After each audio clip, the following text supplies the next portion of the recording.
Hello, and welcome to the latest live stream from Veeam. Today, I'm pleased to welcome a special guest, Steve Costigan from Zadara Storage. Steve, we're going to talk about ransomware today, something that certainly has been extremely topical, but I'd love to just get you introduce yourself and just we'll dive in from there. Yeah, hi Dave. So Steve Costigan, I've been at Zadara exactly 6 years now. Prior to that, 30 years in the industry. A large amount of that has been in storage, but also service providers and some elements of backup recovery, disaster recovery, and security alongside that. So early years, mainly around NetWare was one of the first MCNEs in there, but also early access into Unix systems, PDP-11s, the back systems. So a great breadth of different systems out there. Yeah, well, good stuff. I do want to, right off the bat, remind anyone viewing, we do have a team, really a panel of experts on both the Veeam and Zadara side, able to shoot us questions. So feel free to enter your questions at any moment, either about the companies or specifically our topic on ransomware today.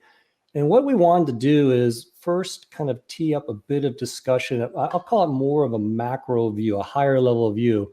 There's been some recent webinars that have been done between the two providers around drilling down into ransomware resiliency.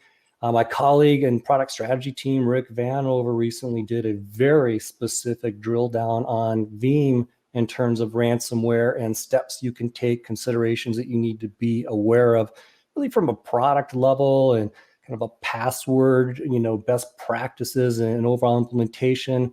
What Steve and I wanted to do is kind of raise this up, at least initially, and just talk about what is going on in the overall industry. Steve, I'm going to pitch it to you to kind of get us started at kind of what I'll call a macro view of ransomware and the state of the threat vector today. Yeah, I think we've seen a change in that threat vector. It's interesting. People think of the virus and the ransomware piece as a relatively new coming, but the virus is 50 years old next year. We look at that first virus back in 1971. The creeper virus, and as we look forward now, some of the more recent shifts has been away from trying to infiltrate your information and spread that, and then more towards a ransomware attack over the last 4 years of making your data unavailable to you. And then another shift we're seeing again now, this leak as a service type piece, where people are encrypting data and leaking data if you don't pay up. So it's an interesting shift in the dynamics of what's happening out there. Yeah, and maybe towards that end, I want to tee up a first graphic here, and what the graphic will show is Veeam at the end of last year, the end of 2019, we conducted a global survey of 1,550 enterprise accounts or customers, data center people, both technical decision makers, IT admins, and executive decision makers, say VP of infrastructure, those kind of roles. And what we did is we asked them, what do they think is going to be their top concern? What's their top challenge in the upcoming year? Now, obviously, this was really before current global situation with the pandemic, but what did people think was going to be their challenge this year that would concern them the most?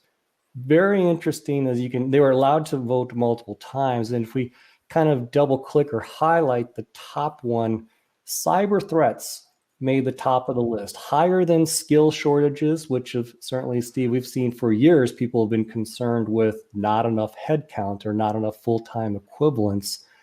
Economic uncertainty was much lower.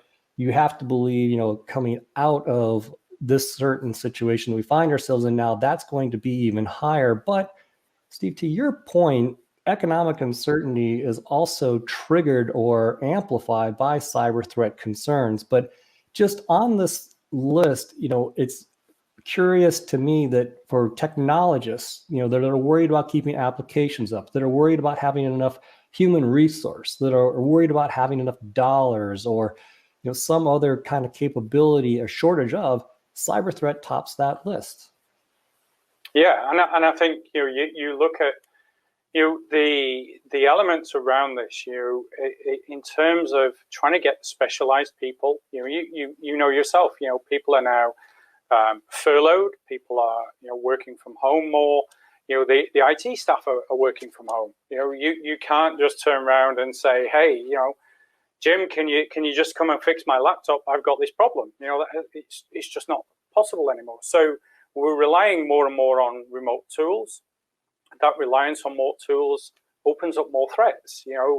Remote desktop protocol, phishing attacks that we're seeing. So trying to have the skill set and the skill set in the right place to be able to answer the threats that are out there, and having the budgets available to counter those threats are becoming an issue for many businesses. And I think we're going to see the new norm. We're seeing this more and more people are going to work from home. Yeah. They're going to utilize more cloud-based services. The likes of Office 365 is we're already seeing the growth of that, but that introduces new dynamics in terms of what do you do to protect that data. It's a great point. And maybe we double click just from a visual perspective. Now, want to apologize to anyone viewing this right now. The point is not to really read every aspect of this slide coming up around the Microsoft Office 365 shared responsibility model. We really just simplistically want to show that on the top side, or in the kind of red area, we've got what Microsoft is really chief focused on and responsible for delivering. And then below that, in the green side, are things that you as a data center professional or you as a customer of O365 have to take into account. And Steve, I kind of liken this a bit to like a rental car, a car for hire service. That provider is going to give you infrastructure. They're going to give you some sort of guarantee that the car will be functional, there will be gas, etc. But then it's up to you how you drive it, where you drive it, the situations that you find yourself in as a result of now taking this infrastructure and taking it out on the road. And the real key on this is that if we kind of highlight it on the bottom there, meaning what's your responsibility, it's really important to understand at the end of the day, it's still your data. That's something that we say a lot at Veeam, is that if you vend out to some degree, meaning software as a service, it doesn't abdicate you of your oversight responsibility. So the data is 100% up to you. Now, Microsoft will provide a certain level of capabilities. And, Steve, we sometimes talk around the 30, 60, maybe 90 days, which essentially is a trash bin or recycle basket kind of an approach. But there's a challenge there, isn't there? For example, the average occurrence or the average observation and awareness that there's been a problem occurs far after 90 days. Isn't that right?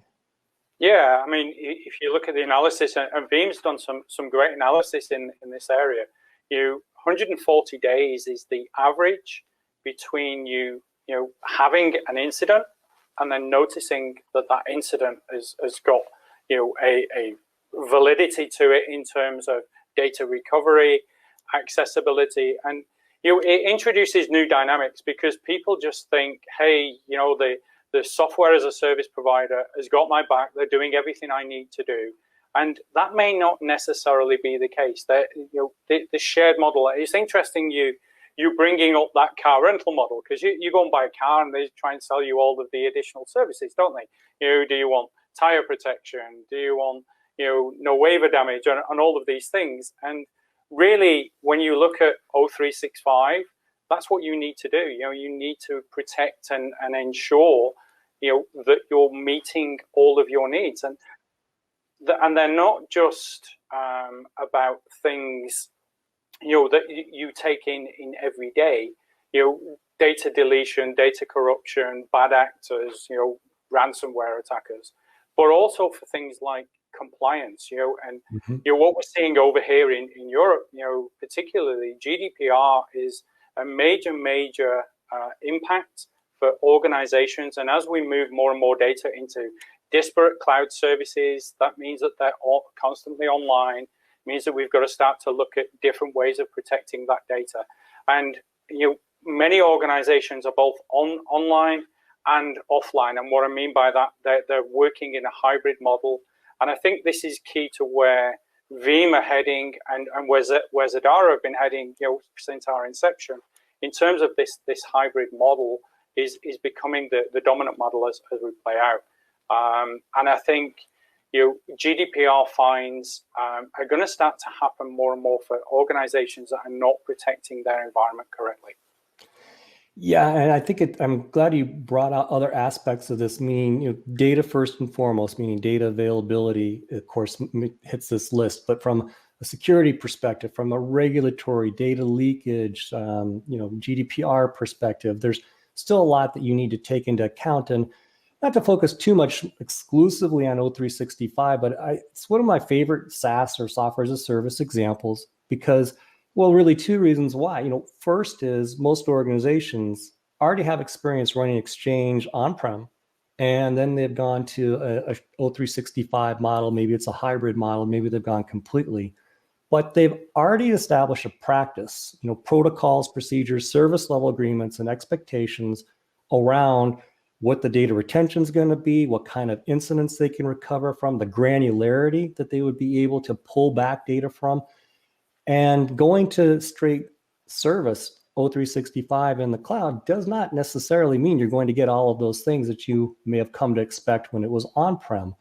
The second thing I really think is interesting and why it's important to properly protect O365 is it's really possibly the only SaaS application where you can actually do something with that data, with meaning if you protect it and pull it back, you can then upload that into your email client, your OneDrive, your SharePoint. So you can actually get value out of that if you're protecting it properly and you're able to make that portable, have a solution that enables that.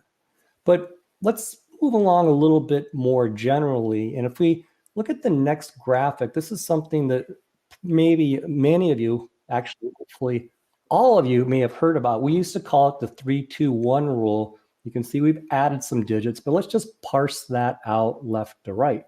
So for many years, best practice was considered 3-2-1, meaning 3 different copies of your data, so not just one, 2 different media types so that you weren't dependent upon a specific piece of hardware, and then 1 that's off-site, meaning you could suffer some sort of geographical threat. So flood is but one good example. We've recently been adding to that, and I've seen various variations of this over the years. But the key is really, if we do want to make sure we're enabling those historical best practices, what in terms of fairly recent threat potentials and vulnerabilities, exposures, do we need to take into account? And that's where the next one comes in, having an offline or air-gapped or immutable copy of the data such that it can't be compromised from malicious attack or perhaps accidental deletion or things of that like. But increasingly, as we focus on ransomware, both internal bad actor and external threat, and ransomware that unfortunately lays dormant now for a long period of time and wakes up and attacks backup infrastructure and data. And then the last 0 is, and the reason we highlight that a little bit differently is your sort of last level of good defense here is you want to make sure you've got 0 errors or that you have complete confidence in that backup that you've taken. Because I always like to say, Steve, at the point you revert back to your backup copy of the data, it is no longer a secondary copy. It really is your primary, because at that point, you have lost confidence or flat out lost ability to access, either because of networking, because it's been encrypted or it's been deleted, but you have lost what used to be your primary data. Essentially, now the backup copy has become primary prime, if you will. So all of this becomes really vital. 3 copies of your data, 2 media types, 1 offline, or offsite, I'm sorry, and then offline and immutable, and then having 0 errors or made sure that you've got a good copy of that, a known trusted good copy prior to having to invoke it. Or I love your expression over there, before you have to use this data in anger, use this capability really in the heat of battle. Yeah, and it was interesting. I did a webinar with Corinne yesterday, and she exposed this zip code backup analogy, and really it's true, because a lot of organizations, they concentrate and focus only on backup. They don't focus on recovery. So everybody's hung up on, what's my backup window? What's my backup window? I've seen this many times. I've got to be able to do a full backup in 8 hours, and they forget about the restore. Because it's the restore that's the critical piece, not the backup.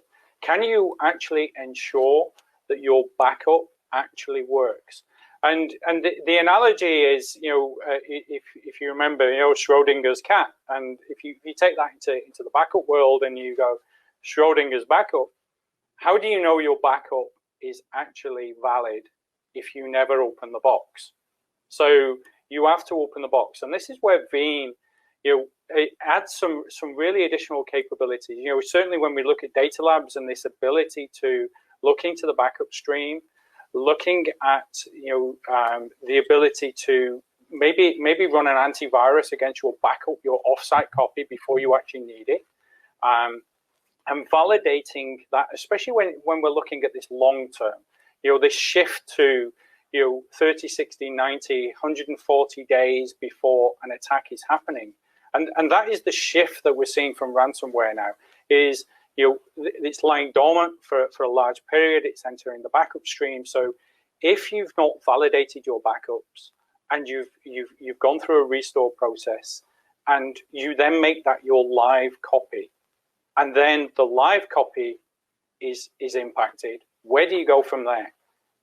So this is raising a different dynamic in the way that we have to think about our backup policies, the way that we operate, the way that people operate, and how you can enable a recovery model that's going to introduce security for the business to continue.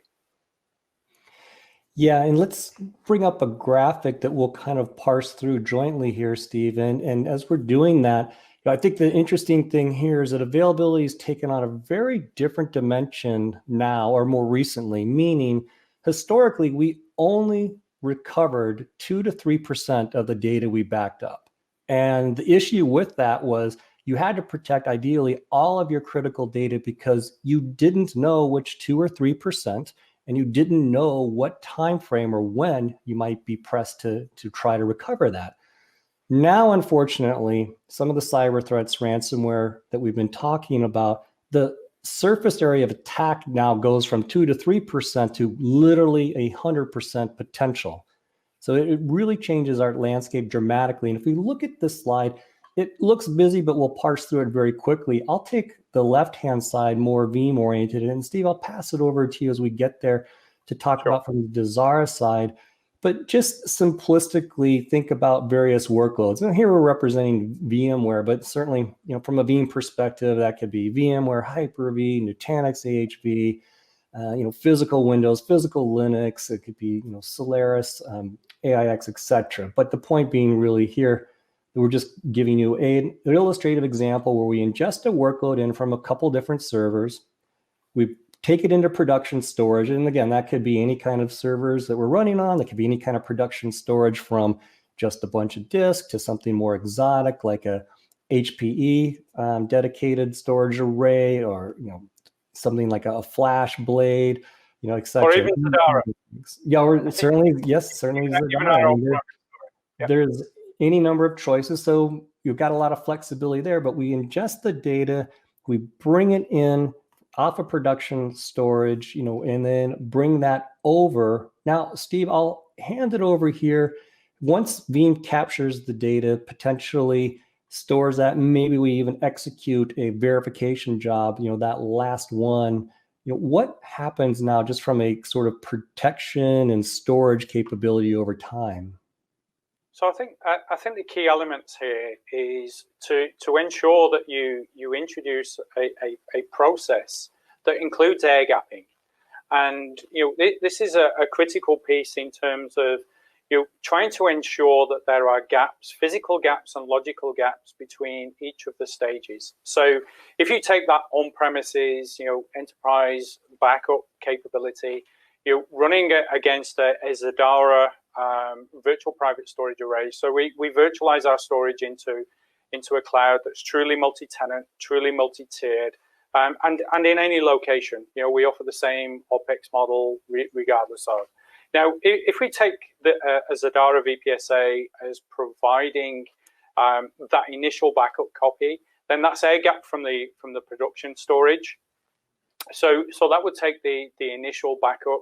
That then enables Veeam to run a copy job onto another VPSA that is air-gapped from the primary one, could even be on a different VLAN, different login credentials, different multi-factor authentication, encrypted if necessary, but we know that Veeam can do that, so it's not necessary to do that at the storage layer.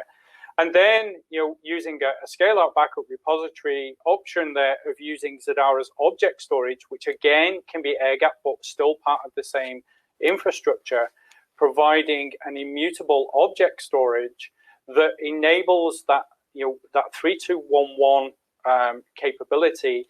If we then either take the object storage off premises and maybe utilize a service provider for that, or we go the belt and braces approach, and we engage with a Veeam VCSP partner, and the VCSP partner is also running Zadara behind the scenes using our scale-out backup repository options there in conjunction with Veeam, where we've got block and object with immutability, and there you've got a further air gap because the on-premises backup is happening under credentials, under control of the end user. The Cloud Connect capabilities is under the operation of the service provider. Even if the Cloud Connect data is deleted from the on-premises copy, if you're using the immutability copy, there's still a copy in the service provider's data center. So here we're providing multiple levels and multiple tiers, but we're providing this in an OpEx model where you've not got to, try and provision storage up front in the hope that you're going to need it. Having that flexibility to utilize it for object or block, depending on changing customer needs, we feel is a valuable asset, especially if you do need to enter into a recovery option, maybe via the VCSP. The VCSP can create a new storage array on demand in 90 seconds. That can be all flash, it can be a hybrid VPSA, or it can be just magnetic media, again, depending on the requirements. And this is where, that tie-in with the ability to, do a restore, test the data capabilities, even off-site, means that, whether you're an enterprise, you're a service provider, or you're a channel partner, it doesn't really matter. You can provide an end-to-end stream here. Yeah, brilliant. And just to put a finer point, if we go to the next slide, I think there's 4 key things that you mentioned there. The first being this S3 object lock capability to make sure that the data is immutable, meaning it can't be deleted, it can't be modified. And then to be able to do that in a very automated fashion. Right? The solutions have to be seamless. They have to be able to be really a continual part of your operations, not something that's going to impose more restrictions or operational complexity. And you mentioned air gapping in a couple of different areas or layers of the overall data flow. I think that's really critical. And there's a few different ways that a joint solution like this can help achieve that. And then the last is really to best support the business activities, or to your point earlier, Steve, about making sure you're recoverable. That's the whole reason we're going through this data capture exercise, or being able to surface that up for what Veeam calls data labs, meaning instant access to data, perhaps for non-recovery issues, more for DevOps, application testing, to implement that sure backup or that last digit in the zip code of ensuring that you've got an integrated and integral copy of data that doesn't have any errors, 0 errors. and of course be able to hit an antivirus scan in a safe, fenced-off environment.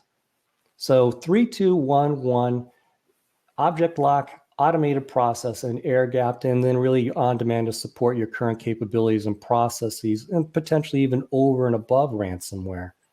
Well, I know we're starting to hit the end of our time, and as we begin to wrap up, just want to call ahead to 3 upcoming things. This Friday, my colleague Corinne Bissett is going to be doing a special Veeam stream or Veeam stream about Office 365 protection and that OpEx model that Steve alluded to, being able to protect O365 without a great deal of upfront costs. Now, Steve, there's also an upcoming drill down or deeper discussion around ransomware that's taking place. Why don't you talk us through that? Yeah, so as part of the series that we've been doing in conjunction with Veeam, obviously, we've done 2 great sessions, and Corinne joined me yesterday. The next one in that stream is around ransomware, and a deeper look into really what we've touched on today in terms of how you drill into that protection mechanism, how you guard against some of these unique attack vectors, and really how jointly together we offer a simple 100% OpEx capability, regardless of who you are, whether you're an enterprise, a service provider, or a channel partner. Yeah, brilliant. And I believe we're going to be dropping the URL for that to save your seat for that into the chat. The last thing before we go is I also want to call attention to Veeam 2020. With Veeam, we're going to have a multi-day event June 17th and 18th. We'll be dropping that URL into chat as well. But we're going to have a 2-day event. And Steve, I believe Zadara is also going to be joining us in that activity as well. Yeah, we're excited to have a booth at the virtual Veeam. Obviously, we're all disappointed that we're not in Vegas right now, doing that as a live event. But taking that to a virtual, I think is going to be great for us to showcase to a different audience what Zadara and Veeam bring together. Well, brilliant. Well, as we wrap up, I hope you've enjoyed today's discussion, today's stream. If you have questions, feel free to enter them. We'll get back to you as soon as that we can. In the meantime, stay safe, stay positive, and we'll see you next time. Thank you.